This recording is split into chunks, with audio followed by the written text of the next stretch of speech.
Now, from Atlanta News First, the issues that matter to you. This is On the Record.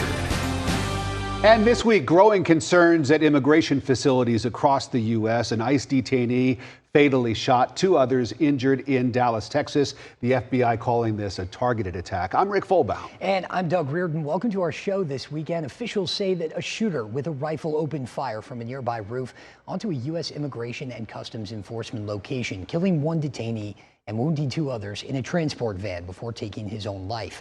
FBI Director Kash Patel posted this photo on social media showing a bullet found at the scene, and on it was written anti-ICE. Vice President J.D. Vance blaming inflammatory rhetoric from Democratic leaders and the media for the violence. An Immigrations and Customs Enforcement facility was opened fire upon by a violent left-wing extremist, a person who wrote anti-ICE messaging on their bullets, and there's some evidence that we have that's not yet public, but we know this person was politically motivated. And this comes as scrutiny grows over Georgia's 4 ICE detention facilities. Reports from ICE show that earlier this year, a 68-year-old detainee died during transport, and a 45-year-old detainee was found unresponsive at the Stewart Detention Center in Lumpkin. Senators Jon Ossoff and Raphael Warnock are now pressing Homeland Security Secretary Kristi Noem for an investigation and immediate reforms, writing in a letter, quote, DHS must address safety and conditions within detention facilities in Georgia and across the country to prevent more deaths in its custody. A DHS spokesperson fired back, accusing the senators of playing politics, but also saying all in-custody deaths are tragic, taken seriously, and thoroughly investigated. All right, on our panel joins us now Democratic State Representative Esther Panich and also Courtney Kramer, chairwoman of the Protecting Democracy PAC and former Republican nominee for Fulton County District Attorney. We appreciate you both being here. We're going to pick up right there. And Representative Panich, I want to ask what you know about these facilities, similar to the ones in Texas that we have here in Georgia. And also, are you concerned that the kind of violence we saw play out there could play out here? Sure. So we do have these facilities, and people are being put into them as ICE goes around and picks up people. Obviously, this should only be for non-citizens, because we are hearing stories of U.S. citizens who are being picked up as well. And they should be done in the most humane way possible. We're hearing anecdotal stories around the nation that that's not what's happening, but that is what they should be aspiring to, and that's what how they should be conducting themselves. In terms of violence, yes, it's terrible. There is no excuse for it. It's happening from both extremes, and each side blames the other. It's terrible. Nobody seems to take account of what their role is in it, in ginning up all of this hate. But we should not be targeting our law enforcement officers. Nobody should be targeted at all, and especially not our law enforcement officers. So there's no excuse for it. There's no justification for it. It's domestic terrorism as far as I'm concerned, and it should be punished accordingly. I think the administration would agree with you there, Representative. And Courtney, let me ask you, because of course we heard from the vice president there, this has all of the earmarks of a political attack, another example of political violence, which is sadly a trend that we're seeing over and over again in this country. What can be done about it? You know, we've got to address it from the ground up. And I think what we're seeing is a lack of accountability on our elected officials. You have a lot of elected officials across the country right now that have made certain statements that kind of provoke these types of attacks. And Representative said, kind of comes from both sides, but recently we have definitely seen it happen a lot more on the left, and we've got to fix that. Gavin Newsom talked about having ICE personnel not wear their masks. You know, they do that for a reason, because they get targeted. Their names go on the dark web, and people find their houses, people find where their children go to school, and they get attacked. We've got to stop that, and I think holding our elected officials accountable for that type of rhetoric that provokes these attacks needs to happen first. Representative Panich, this past week I spoke with conservative commentator Bill O'Reilly, and I asked him who is to blame. Take a listen. You know, evil is a word that seems to get tossed around a lot these days by the left and the right. We don't just disagree with each other over politics. We think the other side is trying to destroy the country, that there's some kind of evil force behind it. How did we get to this point?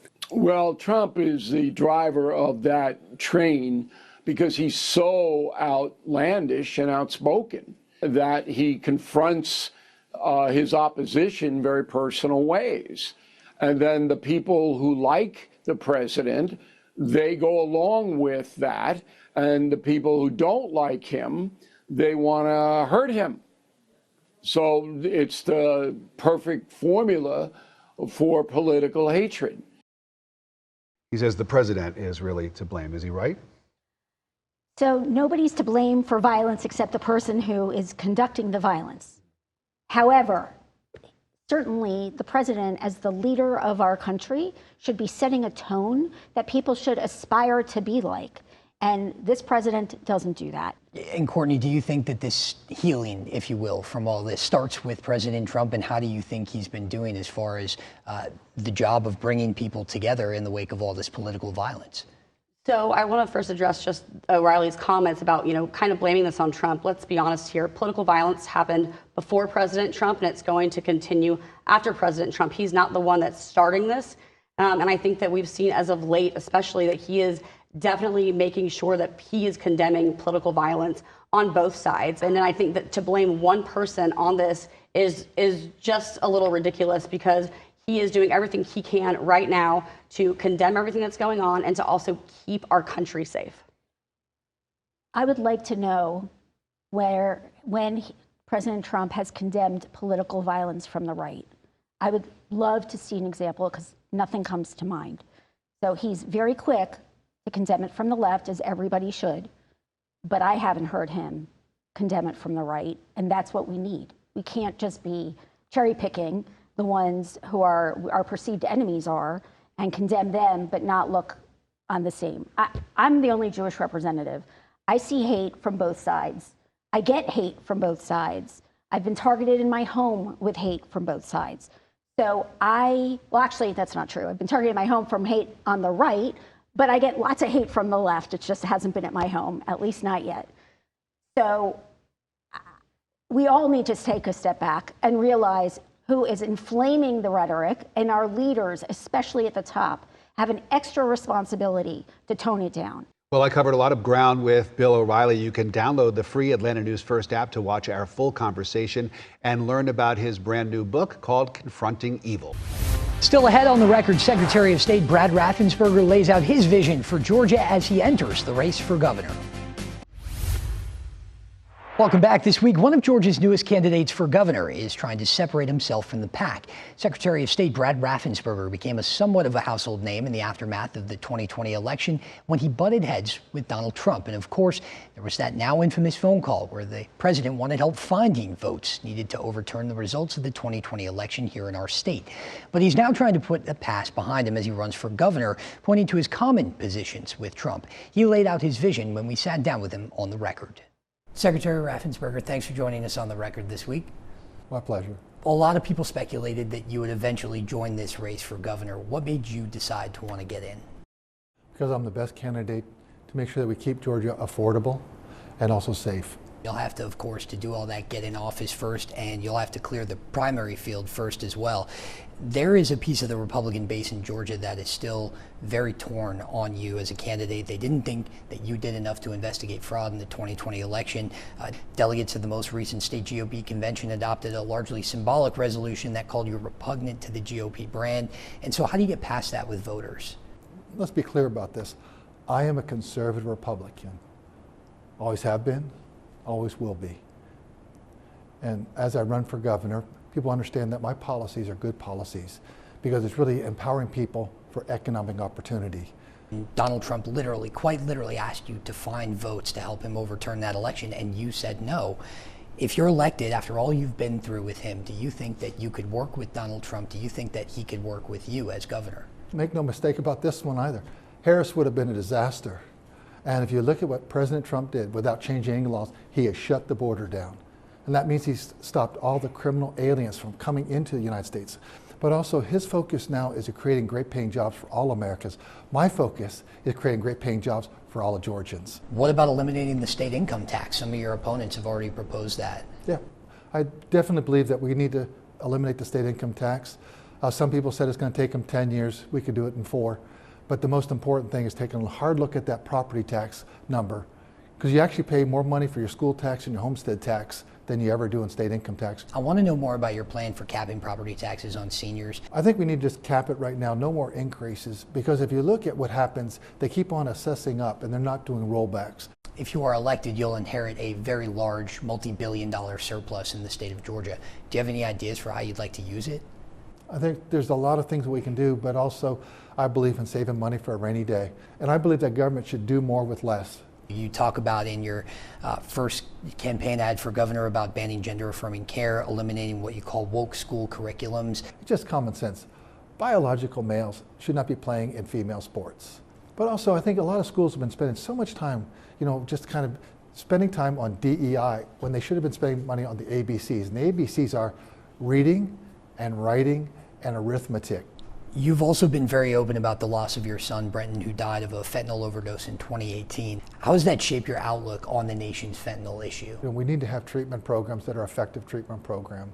You need to have really metric data to look at how successful they are, and then how do we copy that, emulate that at other locations. That's really important.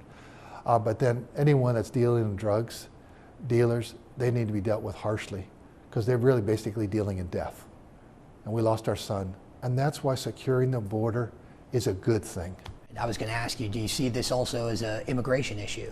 It is, because any sovereign nation should be able to have secure borders. We need to know who's coming into the country, and we need to get to choose.